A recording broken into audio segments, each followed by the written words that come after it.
નમસ્કાર વાલા વિદ્યાર્થી મિત્રો, સ્વાગત છે તમારું। આજે વાત કરીશું ધોરણ 5માં મિત્રો આપણી નવોદયની જે પરીક્ષા તારીખ 13/12/2025ના રોજ જે પેપર લેવામાં આવેલ છે તેનું સોલ્યુશન આપણે આ વિડીયોમાં કરીશું।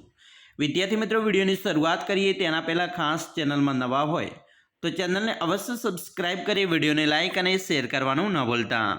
મિત્રો, આપણે આજે જે પેપર લેવામાં આવેલ છે તેનું બી નંબરનું જે પેપર છે તેનું આપણે સોલ્યુશન કરીશું। વિદ્યાર્થી મિત્રો, જે તમારું આજ રોજ પેપર લેવામાં આવી ગયું છે, સૌપ્રથમ વિભાગ નંબર 1 છે માનસિક યોગ્યતા કસોટી, જેનો ભાગ 1, જેમાં મિત્રો 1 થી 4 સુધીની જે આપણે મિત્રો ચિત્ર અલગ તારવવાનું છે તેની આકૃતિ જે પૂછાયેલી છે તેની વાત કરીએ તો અહીંયા મિત્રો જે આકૃતિઓ છે એ કાટખૂણો બતાવે છે, 3 આકૃતિ। અહીંયા જે મિત્રો જે આકૃતિ છે એ ગુરુકોણ બતાવે છે, એટલે આપણે આકૃતિ ડી નંબરની છે એ અલગ પડશે, એટલે આપણો જવાબ આવશે ડી। એના પછી મિત્રો તમે જોઈ શકો છો અહીંયા બીજા નંબરની છે, એની અંદર એલ, આર અને કે ઊંધા છે, જ્યારે ડી સવળું છે અને એને ખૂણા પણ નથી, જ્યારે અહીંયા દરેકને ખૂણા પડી રહ્યા છે, એટલે આપણો જવાબ આવશે ડી। ત્રીજાની અંદર મિત્રો તમે જોઈ શકો છો અહીંયા એ, બી અને ડી એની એક આડી રેખા, ઊભી રેખા કાઢવામાં આવી છે, જ્યારે સીને મિત્રો કોઈ એવો આકાર પણ નથી અને જે રેખા છે એ પણ એવી રીતે નીકળી નથી, એટલે આપણો જવાબ સી છે એ સાચો છે। ચોથા પ્રશ્નની વાત કરીશું। અહીંયા મિત્રો ખૂણા પડી રહ્યા છે, જ્યારે અહીંયા ત્રિકોણ છે, એટલે આપણો જવાબ એ છે એ સાચો છે। હવે ભાગ 2ની વાત કરીશું। ભાગ 2ની અંદર મિત્રો તમારે જે અલગ એક જેવી આકૃતિ છે તે ઓળખી બતાવવાની છે। તો અહીંયા 5મા નંબરની આકૃતિ, તેના જેવીની જેવી આકૃતિ મિત્રો અહીંયા તમે જોઈ શકો છો સીમાં જોવા મળે છે। છઠ્ઠો પ્રશ્ન છે તેની વાત કરીશું। તો તેના જેવીની જેવી જ આકૃતિ આપણે મિત્રો સેમ શોધવાની હતી, તો અહીંયા તમને જોશો તો બીમાં જોવા મળશે। 7માની અંદર મિત્રો જે આકૃતિ આપેલી છે તેના જેવીની જેવી જ આકૃતિ મિત્રો બીમાં જોવા મળે છે। 8મા પ્રશ્નની વાત કરીશું। તેના અંદર મિત્રો જે આકૃતિ આપેલી છે તેના જેવી જ આકૃતિ તમે જોઈ શકો છો અહીંયા સીમાં તમને જોવા મળશે। મિત્રો હવે ભાગ 3ની વાત કરીશું। ભાગ 3ની અંદર 9 થી 12 સુધીના જે પ્રશ્નો હતા, અહીંયા તમારે જે મિત્રો એક પ્રશ્નાચિહ્નવાળી આકૃતિ છે તે શોધીને બતાવવાની છે। તો અહીંયા મિત્રો જે બંધબેસતી આકૃતિ છે તે બીમાં જોવા મળે છે, એટલે આપણો જવાબ બી આવશે 9મામાં। 10માની અંદર મિત્રો તેના જેવી જ આકૃતિ અહીંયા સીમાં જોવા મળશે। 11માની વાત કરીશું તો તેના જેવી જ આકૃતિ મિત્રો અહીંયા તમારે બંધબેસતી આકૃતિ છે તે જોવા મળે છે, તે આવશે ડીમાં, બરાબર। અહીંયા મિત્રો ડીની અંદર એના જેવી જ આકૃતિ તમને જોવા મળશે। હવે જોઈશું 12માની અંદર। તો 12માની અંદર મિત્રો તેના જેવી જ આકૃતિ આપણે બંધબેસતી ગોઠવવાની છે, તો એ આકૃતિ ડીમાં જોવા મળશે। મિત્રો ભાગ 4ની વાત કરીશું। ભાગ 4ની અંદર અહીંયા તમારે જે આકૃતિ છે એનો ક્રમ ગોઠવવાનો છે। તો મિત્રો અહીંયા પહેલો ત્રિકોણ છે, પછી આવી રીતે એક લીટું કર્યું છે, પાછું ત્રિકોણ બીજો કર્યો છે અને લીટું કર્યું છે। તો હવે શું આવશે? તો અહીંયા મિત્રો હવે જે થશે તે આવશે આ પ્રકારનું, બરાબર, જે તમે અહીંયા જોઈ શકો છો, બરાબર, બી એક ખૂણો પાડવાનો છે, તો તે ખૂણો મિત્રો બીમાં જોવા મળશે। એના પછી મિત્રો 14માની વાત કરીશું। તો અહીંયા તમે જોઈ શકો છો જે આકૃતિ ક્રમિક ચાલી રહી છે, તો અહીંયા ક્રમ જે તમારો સચવા છે તે ડીમાં જોવા મળશે। એના પછી 15માની વાત કરીશું। તો અહીંયા મિત્રો 1 છે, પછી 2 છે, હવે 3 આવ્યા, તો અહીંયા 4 આવશે, જે તમે સીમાં જોઈ શકો છો। 16મા પ્રશ્નની વાત કરીશું। તો અહીંયા મિત્રો જે કિરણ ચાલી રહ્યા છે, પછી આ બાજુ આવ્યું, પછી આ બાજુ છે, બરાબર। પછી જોઈ શકો છો તમે આ જે કિરણ છે, બરાબર, ત્રિકોણ આકારનું કિરણ છે એ પણ અહીંયા છે, પછી આ બાજુ આવ્યું, પછી આ બાજુ, તો હવે કઈ બાજુ આવશે? તો અહીંયા મિત્રો આ બાજુ આવશે, અને આ જે છે એ કિરણ આ રીતે હશે અને અહીંયા આ પ્રકારનું કિરણ રચાશે, જે તમે અહીંયા જોઈ શકો છો ડી નંબરની આકૃતિમાં જોવા મળે છે। ભાગ 5ની વાત કરીશું। ભાગ 5ની અંદર મિત્રો અહીંયા જે આ બે સાથેનો સંબંધ અહીંયા પણ જળવાયેલો જોઈએ, તો મિત્રો આની સાથેનો સંબંધ છે એ તમે જોઈ શકો છો એમાં જોવા મળે છે। 18માની અંદર મિત્રો જે સંબંધ જોવા મળે છે તે ડીમાં જોવા મળશે। 19માની અંદર મિત્રો જે આ પ્રકારનો સંબંધ છે એ તમને સીમાં જોવા મળશે। અને 20માની અંદર મિત્રો આ પ્રકારનો જે સંબંધ છે, અહીંયા ચોરસ છે, ચોરસમાં ત્રિકોણ હતું, અહીંયા ત્રિકોણમાં ચોરસ છે, તો અહીંયા મિત્રો વર્તુળમાં ચોરસ છે, તો આપણે અહીંયા ચોરસ દોરી અને વર્તુળ કરવાનું છે, જે તમને એમાં જોવા મળે છે। તો તેની અંદર તમારે 21 થી 24 સુધીના જે પ્રશ્નો છે તેની વાત કરીશું। અહીંયા જે આકૃતિ આપેલી છે તેની અંદર બંધબેસતી આકૃતિ કઈ છે? તો અહીંયા એ નંબરની આકૃતિ મિત્રો આની અંદર કમ્પ્લીટ ફિટ થઈ જશે। એના પછી 22ની અંદર મિત્રો અહીંયા કઈ આકૃતિ બંધબેસતી આવશે? તો બી નંબરની આકૃતિ મિત્રો કમ્પ્લીટ બંધબેસતી થશે. 23મા પ્રશ્નની અંદર મિત્રો જે બંધબેસતી આકૃતિ આવશે તો તે બી નંબરની આવશે. 24મા પ્રશ્નની અંદર મિત્રો અહીંયા બંધબેસતી આકૃતિ બી નંબરની આવશે. હવે આપણે જોઈશું ભાગ 7. ભાગ 7ની અંદર 25 થી 28 સુધીના પ્રશ્નો છે. તેમાં દર્પણમાં કઈ આકૃતિ મિત્રો આવશે? તો 25માની અંદર મિત્રો જે આકૃતિ આવે છે તે આવશે બી નંબરની આવશે. 26માની અંદર મિત્રો આવશે આકૃતિ બી, અરીસામાં જોતા આ પ્રકારની આકૃતિ દેખાશે. એના પછી 27માની અંદર પ્રશ્નની અંદર મિત્રો જવાબમાં બી આકૃતિ આવશે. 28મા પ્રશ્નની અંદર મિત્રો જે આકૃતિ બંધબેસતી આવશે તે આવશે એ. હવે આપણે જોઈશું આગળ ભાગ 8. ભાગ 8ની અંદર મિત્રો જે 29મો પ્રશ્ન છે, ગડી ખુલતા કેવી આકૃતિ બને? તો 29માની અંદર મિત્રો અહીંયા આ પ્રકારની આકૃતિ બનશે, બરાબર, સી પ્રકારની. 30માની અંદર મિત્રો જે આકૃતિ બનશે તે અહીંયા આવશે સી પ્રકારની મિત્રો આકૃતિ તૈયાર થશે. એના પછી આગળ જોઈશું મિત્રો અહીંયા જે છે એ આકૃતિ સી નહીં પરંતુ આ બી પ્રકારની આકૃતિ મિત્રો તૈયાર થાય છે, બરાબર. તો આપણો જવાબ આવશે બી, બરાબર, બી પ્રકારની આકૃતિ તૈયાર થશે. 31મા પ્રશ્નની વાત કરીએ તો 31માની અંદર મિત્રો એ નંબરની આકૃતિ છે અને 32માની અંદર મિત્રો ડી પ્રકારની આકૃતિ તૈયાર થાય છે. મિત્રો હવે ભાગ 9ની વાત કરીશું. ભાગ 9ની અંદર તમને અહીંયા જે ચિત્રો આપેલા છે તેમાંથી આ જે ચિત્રોમાં કઈ આકૃતિ બંધબેસતી તમે અહીંયા જે મિત્રો દોરાય છે, બરાબર, આ ટુકડા જોડવાના છે અને આકૃતિ પૂર્ણ કરવાની છે. તો અહીંયા સી નંબરની આકૃતિ મિત્રો છે.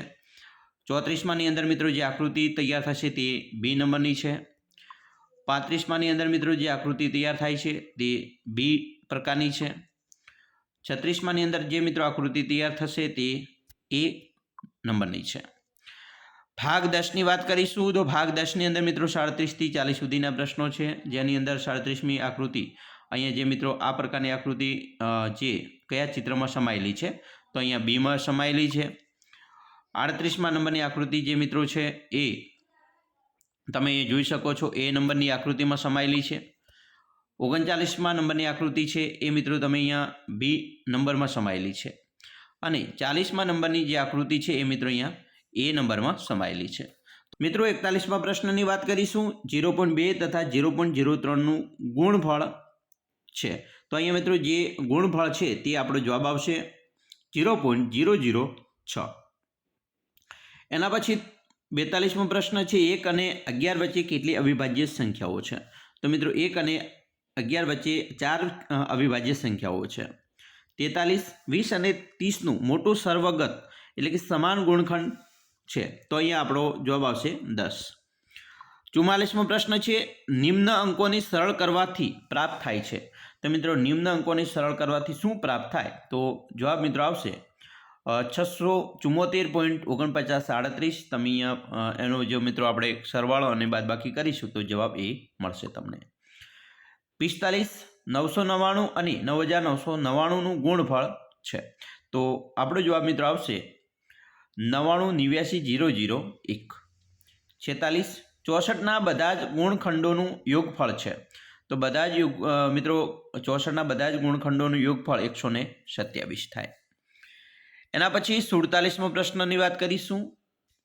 3/3 ભાગ્યા 3/3 ગુણ્યા 2 વત્તા 3/3 બરાબર છે. તો અહીંયા આપણો જવાબ આવશે 7/3. 48, 100 સેન્ટીમીટર સ્ક્વેરને m સ્ક્વેર એટલે કે વર્ગ મીટરમાં બદલવાથી પ્રાપ્ત થાય છે. તો શું પ્રાપ્ત થાય? તો તે જવાબ આવશે 0.01 મીટર સ્ક્વેર. 49, 0.1 ગુણ્યા 0.1 ગુણ્યા 0.1 બરાબર છે. તો શું છે? તો જવાબ આવશે 0.001. 50, 999 ભાગ્યા 1000નું દશાંશ રૂપ. તો અહીંયા આપણે દશાંશ રૂપ લખવાનું છે. જવાબ આવશે 0.999. 51, 0.238 અવિભાજ્ય રૂપ છે. તો અવિભાજ્ય રૂપ આવશે 119/500. મિત્રો 52મા પ્રશ્નની વાત કરીશું. એક બોક્સમાં 500 ઈંડા હતા, તેમાંથી 3/25 ઈંડા તૂટેલા નીકળ્યા તથા કુલ ઈંડાઓના 1/5 ભાગ મહેમાનો માટે રાખી લીધો. તો શેષ વધેલા ઈંડાઓની સંખ્યા કેટલી છે? તો અહીંયા મિત્રો જવાબ આવશે 340. તે પણ એક પંચભુજ જેનો ઘેરાવો પરિધિ 40 સેમી છે તથા તેની 4 ભુજાઓની લંબાઈનો યોગ 63 સેમી છે, તો તેની 5મી ભુજાની લંબાઈ શું? તો જવાબ આવશે 17 સેમી. 54. એક રેલગાડી દિલ્હીથી જયપુર માટે પ્રાતઃ 10:45 પર રવાના થાય છે તથા જયપુર સાંજે 3:30 પર પહોંચે છે, તો યાત્રાનો સમય કેટલો? તો અહીંયા આપણો જવાબ આવશે યાત્રાનો સમય 4 કલાક ને 45 મિનિટનો. 55. એક ફળ વિક્રેતાએ 1500ના સફરજન વેચાતા લીધા અને તેને પોતાની દુકાન પર લાવવા માટે ₹100 ખર્ચ કર્યો. તેણે સફરજન કુલ 2236માં વેચ્યા, તો તેણે કેટલા નફો પ્રાપ્ત કર્યો? તો નફો પ્રાપ્ત થશે 636. 56. આપેલા પદાવલીમાં લુપ્ત સંખ્યા, તો અહીંયા મિત્રો લુપ્ત સંખ્યા આપણે શોધવાની હતી, તો તે આવશે 677. એના પછી મિત્રો જોઈશું 57મો પ્રશ્ન. એક દુકાનદારે ₹200ની દિવાલ ઘડિયાળ ખરીદી અને ₹40ના લાભની સાથે વેચી દીધી. તે દિવાલ ઘડિયાળનું વેચાણ મૂલ્ય કેટલું? તો અહીંયા મિત્રો વેચાણ મૂલ્ય થશે 240. 58. એક લંબચોરસના બધા જ અંતઃકોણનું યોગફળ બને છે, તો કેટલું બનશે? 360°. અને 59. 115 પરિવારોના સર્વેમાં અંકિત કરવામાં આવ્યું કે પ્રત્યેક પરિવારમાં કેટલા બાળકો છે. તે અંકોને આલેખ એટલે કે બાર ગ્રાફ દ્વારા દર્શાવવામાં આવ્યું છે. બાર ગ્રાફમાં જે પરિવારોની સંખ્યા જેમાં કોઈ જ બાળક નથી તેવા કુલ કેટલા પરિવાર છે? તો અહીંયા મિત્રો આપણો જવાબ આવશે 20 પરિવાર છે. અને 60. એક પૂર્ણકોણ બરાબર, તો મિત્રો એક પૂર્ણકોણ બરાબર જવાબ આવે છે 4 લંબકોણ. વિદ્યાર્થી મિત્રો અનુચ્છેદ નંબર 1 એટલે કે ફકરા નંબર 1ના પ્રશ્નની વાત કરીશું. અહીંયા તમારે પહેલું તો શરૂઆતમાં મિત્રો તમારે આ પેરેગ્રાફ છે વાંચવાનો હોય છે અને પછી પ્રશ્નોના જવાબ આપવાના હોય છે. આપણે હવે ડાયરેક્ટ પ્રશ્નના જવાબ આપીશું. વિદ્યાર્થી મિત્રો અહીંયા તમે જોઈ શકો છો 61મો પ્રશ્ન આપેલો છે કે કોઈ પણ પ્રાણી ગૃહમાં વિશાળકાય પાંડાની સંભાળ મુશ્કેલ ભરી કેમ છે? તો તમે ફકરાની અંદર વાંચ્યું હશે, તેની અંદર જવાબ આવતો હતો કે તેઓ માટે જોઈએ તેટલું ભોજન પ્રાપ્ત કરાવવું મુશ્કેલ ભર્યું છે. 62. વિશાળકાય પાંડાનું મુખ્ય ભોજન શું છે? તો મિત્રો તે પાંડા વાંસની કોંપળો ખાતા હતા. 63. આ સુંદર પશુ લુપ્ત કેમ થઈ રહ્યું છે? તો મિત્રો જવાબ આવશે બી, વધારે પડતા શિકાર કરવા અને તેના પ્રાકૃતિક નિવાસ સ્થળ નષ્ટ થઈ જવાથી તે લુપ્ત થઈ રહ્યા હતા. 64મો પ્રશ્ન. નિમ્ન લખેલ શબ્દોમાં કયો શબ્દ વિશાળનો વિપરીતાર્થક છે? વિપરીતાર્થક એટલે મિત્રો વિરોધી થાય, અને વિશાળ એટલે લઘુ, અને લઘુ એટલે નાનું. ચાલો જોઈશું 65મો પ્રશ્ન.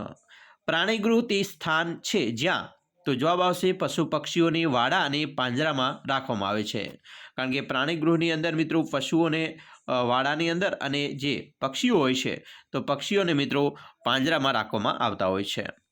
હવે આપણે જોઈશું ફકરા નંબર જે 2 છે તેની વાત કરીશું. અહીંયા મિત્રો તેનો 66મો પ્રશ્ન જોઈએ કે નૃત્ય કરતી બાળકીને જાડા કાચની પાછળ બંધ કરવામાં આવી છે કારણ કે તે બહુ પ્રસિદ્ધ નર્તકી છે.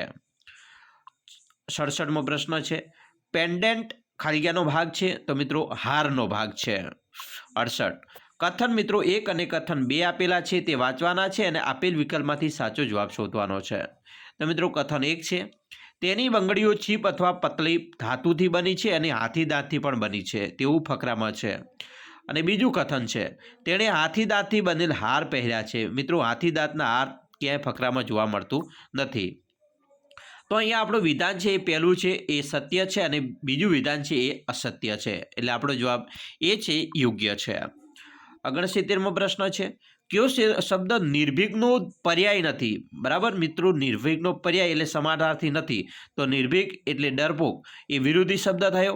તો અહીંયા મિત્રો આપણો જવાબ જે આવે છે તે ડરપોક સાચો છે. 70. કલા કૌશલ્યનો અર્થ થાય છે મનુષ્ય દ્વારા બનાવેલ કળાના નમૂના, એને કલા કૌશલ્ય કહેવાય. અનુચ્છેદ નંબર 3ની વાત કરીશું. અહીંયા મિત્રો 71મો પ્રશ્ન છે કે સોનમ પોતાના ખાલિયાની સાથે દુકાન પર ગઈ, તો પિતા સાથે. 72મો પ્રશ્ન સોનમ દુકાન પર ચમકતી ખાલિયા સાયકલ જોઈ તેની તરફ આકૃષ્ટ થઈ, તો લાલ સાયકલ. 73મો પ્રશ્ન સોનમના માતા પિતાએ તેને નવી લાલ સાયકલ શા માટે આપી? તો મિત્રો તેના જન્મદિવસની ભેટના રૂપમાં આપી. 74મો પ્રશ્ન સોનમે પોતાની ખુશી વ્યક્ત કરી કારણ કે પોતાના માતા પિતાને ભેટીને તેણે ખુશી વ્યક્ત કરી હતી. 75મો પ્રશ્ન, આશ્ચર્ય પામી જવું એટલે વિસ્મિત થઈ જવું. હવે વિદ્યાર્થી મિત્રો ફકરા નંબર 4ની વાત કરીશું. છેલ્લો ફકરો છે. ચાલો આપણે 76મો પ્રશ્ન જોઈશું. ફૂલ આપણા માટે અનેક રૂપોમાં ઉપયોગી થાય. 77મો પ્રશ્ન, ફૂલ ખાલી મળે છે તો ફૂલ અનેક રંગો અને આકૃતિઓમાં મળે છે. 78, ફૂલોનો વ્યવહારિક ઉપયોગ તો ચા, અત્તર અને સૌંદર્ય પ્રસાધન બનાવવામાં. 79, ખાલિયા ફૂલોનો ઉપયોગ દવાઓ બનાવવામાં થાય છે તો અમુક ફૂલોનો. અને 80, પ્રભાવ શબ્દનો અર્થ થાય છે અસર. પ્રભાવ એટલે અસર. તો વિદ્યાર્થી મિત્રો અહીંયા તમારું સંપૂર્ણ પેપરનું આપણે સોલ્યુશન જોઈ લીધું છે. આપણે અલગથી મિત્રો 1થી કરીને 80 સુધીના એક જ વિડીયોની અંદર તમામ પ્રશ્નોનું સોલ્યુશન મિત્રો ઝડપથી લઈને આવી રહ્યા છીએ. ચાલો વિદ્યાર્થી મિત્રો, તમને આપણો વિડીયો ખૂબ જ ઉપયોગી નીવડશે અને ખાસ મિત્રો વિડીયો ગમે હોય તો લાઇક, શેર અને સબસ્ક્રાઈબ કરવાનું પણ ન ભૂલતા.